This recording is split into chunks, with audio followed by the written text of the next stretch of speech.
But it's Mike from Mike's Unboxing Reviews and How To, and finally Arctic have gone and done it. They really have, with the new P12 PWM PST A-RGB 0db. Long name, great product. Keep watching to find out more.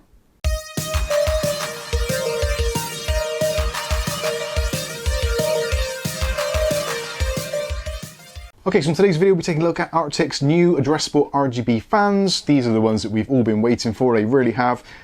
Straight away, they are coming in at a really good price, very good quality, they do everything that we want them to. I'm just so relieved that Arctic have finally gone and done it, and I've been using these as a kind of daily driver in my mining rig, which is behind me at the moment, as you can see, and you'll probably see some B-roll of that and see what they look like, all that kind of stuff. In the video today, we'll go through the specifications, we'll take them out of the box, show you some of the pros. There are a couple of cons which we really must address, but yeah, it's not deal breakers in any way, shape or form. And I think these are pretty much going to be the go-to fans for most addressable RGB fan lovers throughout the globe. So let's get into it. So starting off with the packaging, slightly different from Arctic now. So we've got all the decent specs on there. So obviously it's from Arctic. We've got addressable RGB support, which is awesome. We've also got a limited 6-year warranty, which again for fans is pretty good. Quite often with a lot of fans, especially some of the cheaper ones on the market, you're lucky if you get a year's warranty, and quite a few of them that we've had in the past. There has been some models which we've had and they've kind of burnt out after a little while. So 6-year warranty gives you that peace of mind, but it doesn't cost you a great deal extra to get that peace of mind, which we'll touch on a little bit later. So we've got the branding. Now the brand name is, I think, hilarious. It is very much like Arctic's kind of ethos.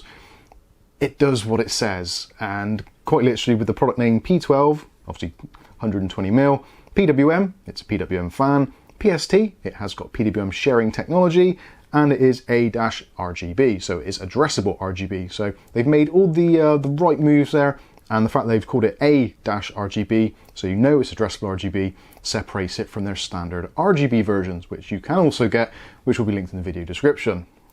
And on the end there, you've got the 0db, so obviously that relates to the noise profile, and these can support up to 0db performance, which is in itself a little bit of a weird one. It essentially means they can spin down to 0 RPM and therefore create zero noise.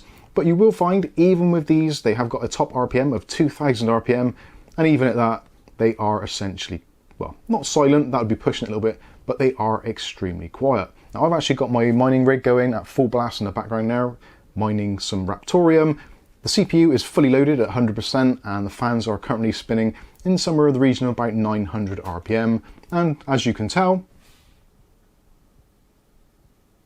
it's essentially silent. And best of all, it's keeping rather cool. The whole system, the hottest thing in there is the CPU, which is currently running somewhere just underneath 50 degrees C. The rest of the system is all pretty much in the kind of upper 20s, the mid 30s. So the whole system is staying super cool and super quiet, which is exactly what we want. And it looks pretty nice to boot. So as we touched on the bottom there, so it's compatible with OR Sync, it's also compatible with Gigabyte's RGB 2.0, MSI's Mystic Light Sync, and ASRock's Polychrome Sync. Essentially, if you've got one of those 3-pin 5-volt addressable RGB headers, this is compatible. So excellent news so far. No custom connections and none of those weird controllers that we're so used to seeing. On the back of the box, again, very typical from Arctic, so we've got QR codes to scan and we've got all the information that we need there. Like with most of Arctic's products, they do tend to try and be somewhat on the green side, so we don't have any instruction guides, instruction leaflets. Essentially, all we've got is a recyclable cardboard box and the fan inside. Looking at the specifications, I'll give you a close-up of that so you can see a little bit better, but the fan speed is between 0 and 2000 RPM, which is PWM controlled. Airflow is just under 50 CFM.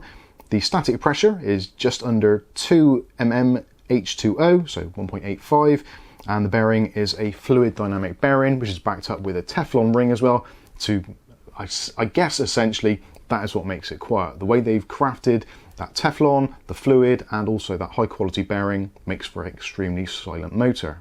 Also, it talks about the connections, etc., but we'll take a look at that as we go in. The weight of the individual fan is 159 grams.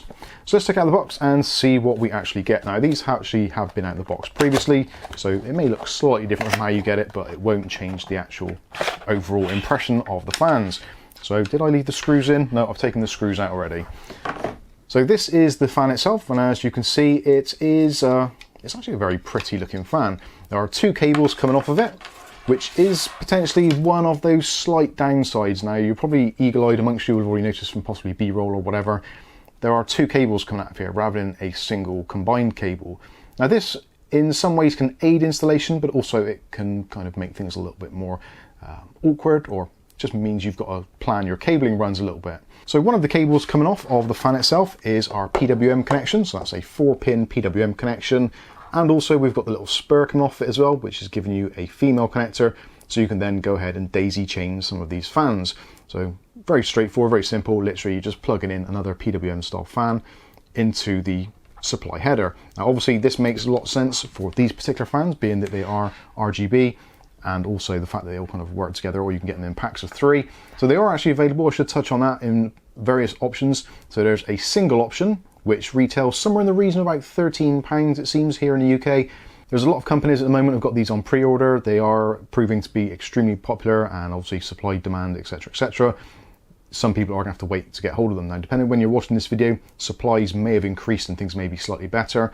I did see that scan.co.uk here in the United Kingdom did have them listed, the singles and the 3-pack, so it comes as a single or a 3-pack. The 3-pack round about £39.99 in euros, which there seem to be retailing in the UK for somewhere around about the £35 mark. Although recently I did notice there was one particular company, I failed to remember which one it was, I did have a quick look, but somebody was actually listing them for £8.99 each, which I think is absolutely insane. Realistically, you should be paying somewhere in around the £13 mark per single fan, which for me actually puts it in very good stead. It's a very reasonable price. Obviously, if you need a lot of them, it's all going to mount up.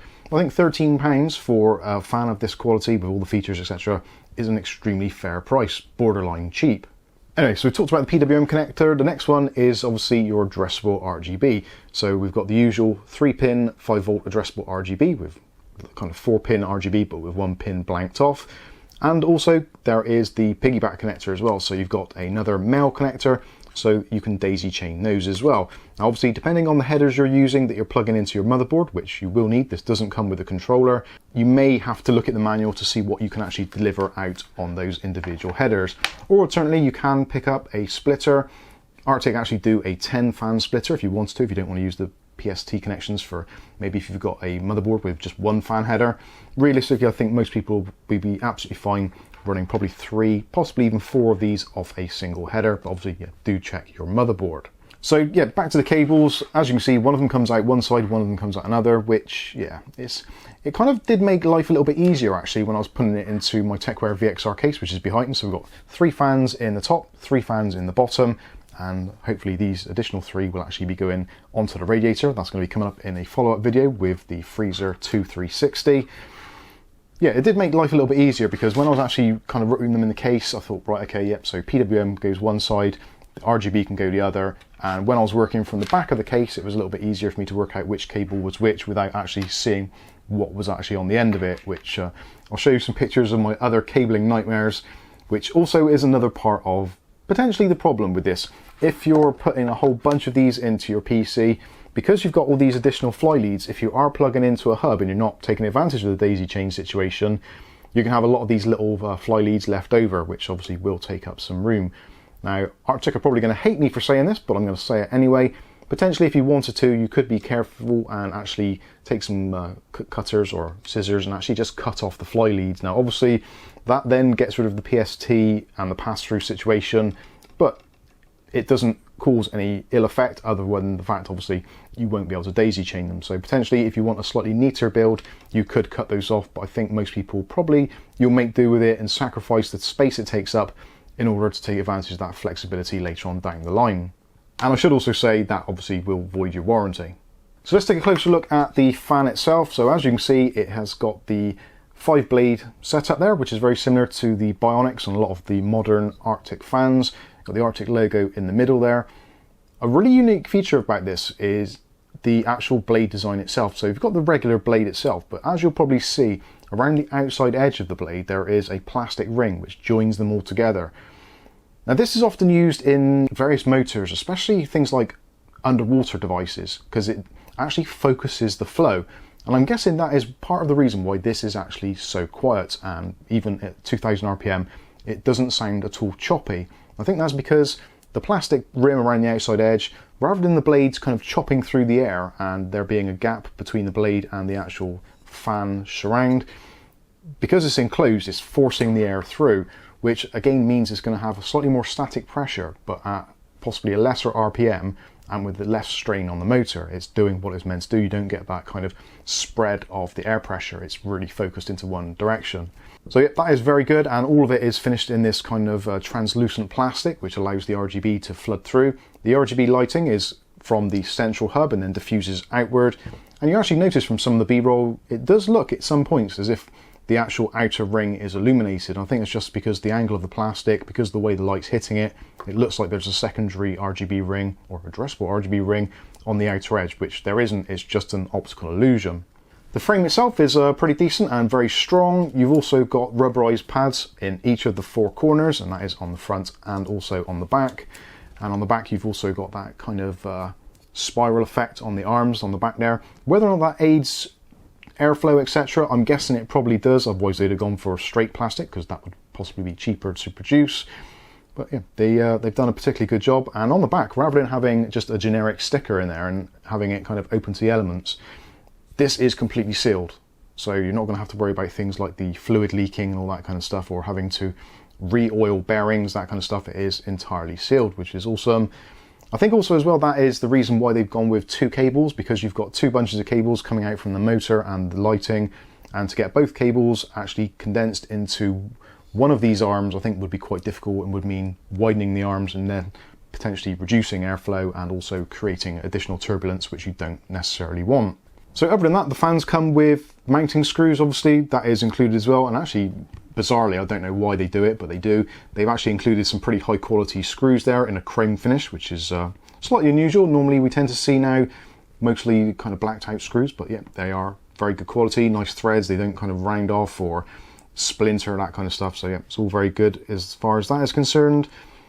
I think that's pretty much it for the fan. There's not really much more I can tell you about it, other than the fact that it is essentially ultra quiet. It is very well built, and it comes in at an absolutely reasonable price, which I think, again, let me know what you think in the comments. I think £13 for one of these, if they stick at that price, obviously supply and demand does make that fluctuate here and there, and obviously exchange rates taken into account, so obviously those in the US will be paying more, in Australia, etc.